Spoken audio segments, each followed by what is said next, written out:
사랑하는 꿈의 가족 여러분, 오늘도 주님 안에서 복된 날 되십시오. 주님을 사랑하고 그 사랑으로 살아가는 복 있는 꿈의 가족 되시기를 바랍니다. 요즘 유행하는 단어가 있습니다. 포모라는 단어인데 들어보셨나요? 오래전부터 있던 단어인데 요즘 들어서 갑자기 이 단어가 많이 사용되는 것은 주식 때문입니다. 많은 사람들이 주식 때문에 돈을 벌었다. 이번에 이 주식이 올라가면서 이만큼 이익을 취했다. 그런 얘기를 들으면서 많은 사람들이 불안감을 느껴요. 나도 저 이익을 취해야 되는데 내가 누릴 수 있는 나의 어떤 권리나 이익을 놓치는 것이 아닐까? 그런 불안감 때문에 많은 사람들이 포모라는 단어를 사용하고 있습니다.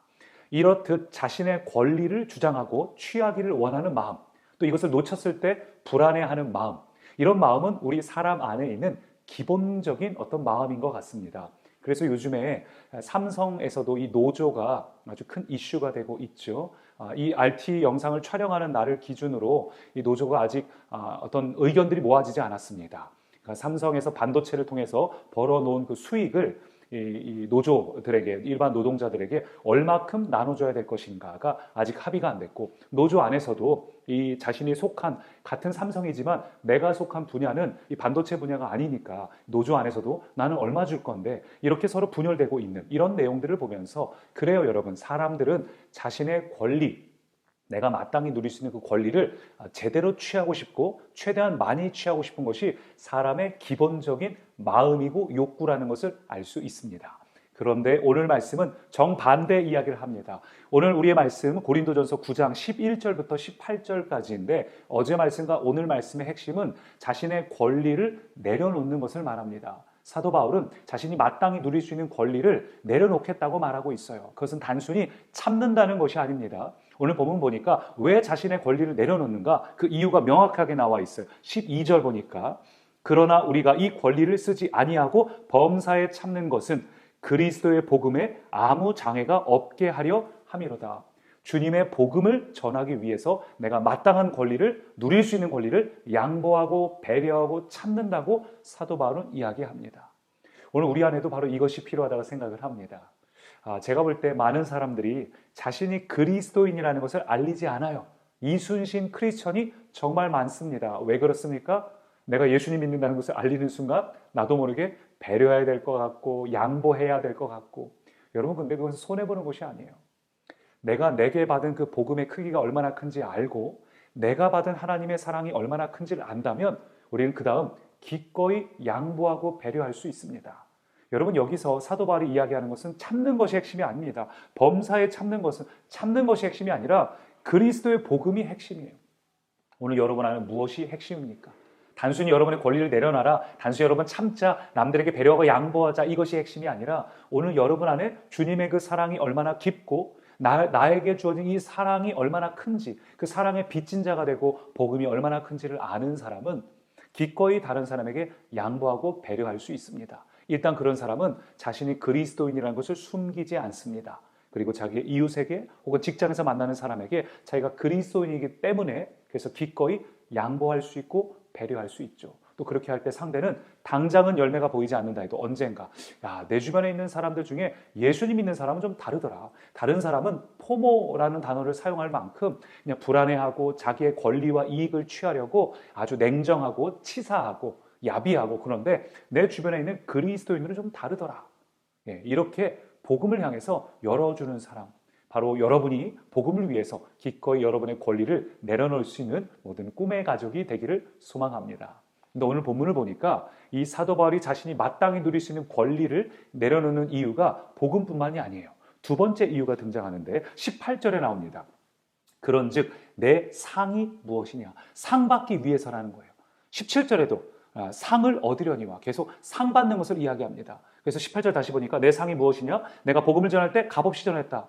대가 없이 그렇게 수고가 있었다는 거예요. 그럴 때 복음으로 말미암아 내게 있는 권리를 다 쓰지 아니하는 이것, 내가 마땅히 누릴 수 있는 권리를 행하지 않은 이 권리가, 이것이 바로 나의 상이다. 바울은 주님께 상 받고 싶어서 자신의 권리를 다 쓰지 않았습니다. 자신의 삶이 주님께 기쁨이 되고 주님께 행복이 되기를 사도 바울은 바랐습니다. 저는 이 말씀을 읽으면서 저의 대학 시절이 떠올랐어요. 제가 신학생 시절, 아직 학부 시절에 20대 초반에, 그때 이제 등록금이 없어서 등록금은 고사하고 먹고 사는 것 자체가 굉장히 어려웠습니다. 한 1년 정도 하루에 한 끼만 먹었던 시절도 있고 하나님께서 어떤 물질에 대해서 굉장히 훈련을 많이 시키던 그런 시절이 있었는데 하루하루의 문제는 안 먹으면 되고 굶으면 되니까 참을 수 있어요. 하루 한 끼 먹는 것도 참을 수 있어요. 근데 등록금은 조금 다른 얘기죠. 등록금 때문에 이제 마음의 부담감이 크고 뭐 몇백만 원 하는 돈이니까요. 이거 어떻게 하면 좋을까 하는데 기도하는데 제가 그때 저의 마음을 같이 나눌 수 있었던 한 친구가 있었습니다. 다들 뭐 가난한 친구들이 많았지만 그 친구도 저만큼 가난하고 어려웠어요. 근데 이 친구가 누군가가 이 친구에게 등록금을 할 수 있는 돈을 준 겁니다. 그래서 이 돈을 받고 바로 등록금을 내는 게 아니라 이 친구가 기도를 한 거예요. 하나님, 이 돈을 어떻게 쓸까요? 등록금 내는 거 맞죠? 하고 기도를 했더니 하나님께서 갑자기 그 돈을 이메리에게 등록금 하도록 줘라 하는 마음을 너무 강력하게 주시는 겁니다.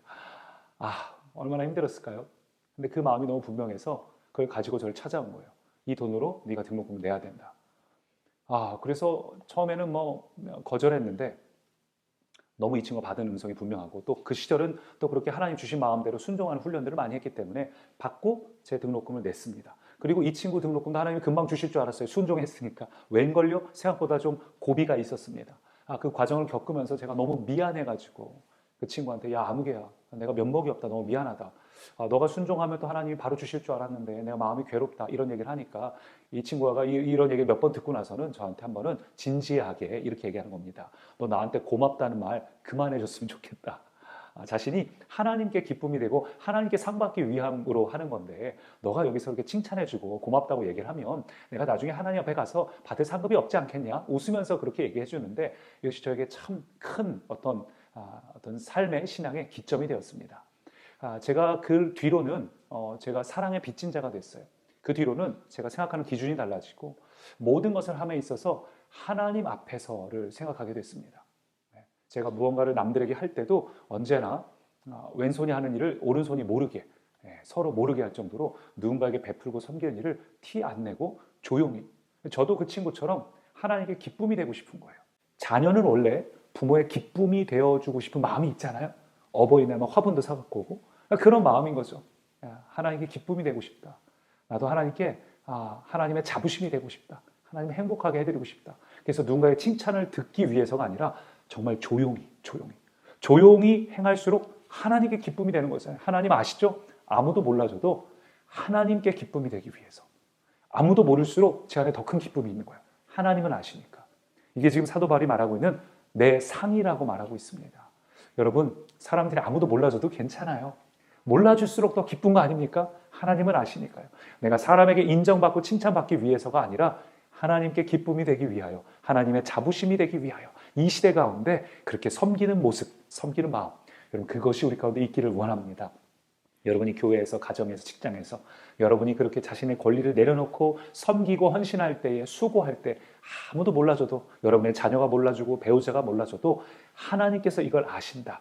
나는 지금 하나님의 기쁨과 자부심이 되고 있다. 그 마음으로 기꺼이 여러분의 권리를 내려놓을 수 있는 모든 꿈의 가족 되기를 소망합니다. 제가 기도하겠습니다. 살아계신 주님, 오늘 사도 바울처럼 우리의 권리를 내려놓고 하나님의 기쁨이 되고 또 복음을 위해서 우리 자신을 내어 드립니다. 우리의 삶이 주님의 기쁨 되는 복된 날 되게 하옵소서. 예수님 이름으로 기도드립니다. 아멘.